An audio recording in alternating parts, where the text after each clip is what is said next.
Hi learners, this is Tutor Marife.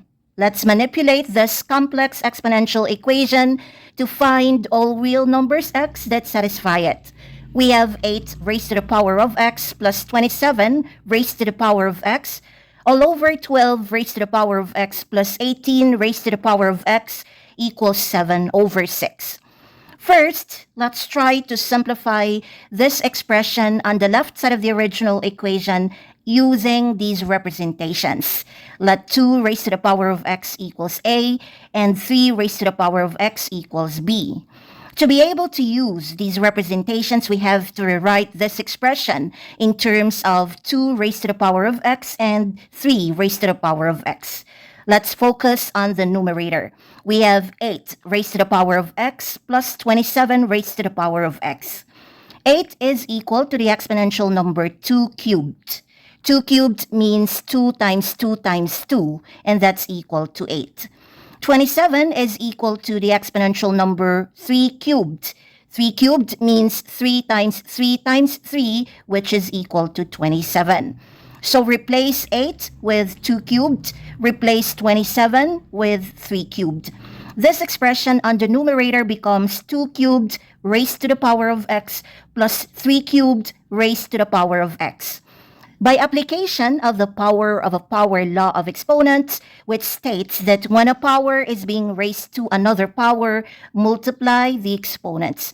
And remember the commutative property of multiplication, which states that changing the order of the factors doesn't affect the product. Therefore, we can swap these exponents. X goes in, 3 goes out. So 2 cubed raised to the power of x is just the same as 2 raised to the power of x cubed. And 3 cubed raised to the power of x is just the same as 3 raised to the power of x cubed. Then use these representations. Remember that 2 raised to the power of x is equal to a and 3 raised to the power of x is equal to b.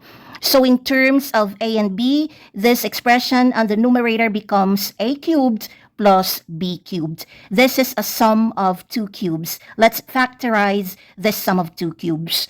Remember that the factors of sum of 2 cubes are a binomial factor and a trinomial factor. To derive this binomial factor, just take the cube roots of these terms, then follow the middle sign. Cube root of a cubed is a, cube root of b cubed is b, follow the plus sign, so the binomial factor of the sum of 2 cubes is quantity a plus b. To derive this trinomial factor, take the squares of these terms. Square of a, square of b, so a squared and b squared are the first and third terms of the trinomial factor. To derive this middle term of the trinomial factor, just multiply these terms, then take the opposite of the middle sign. A times b is ab, opposite of plus is minus, so the middle term is minus ab. Therefore, the factored form of a cubed plus b cubed is quantity a plus b times quantity a squared minus ab plus b squared. This is equivalent to the original numerator 8 raised to x plus 27 raised to x.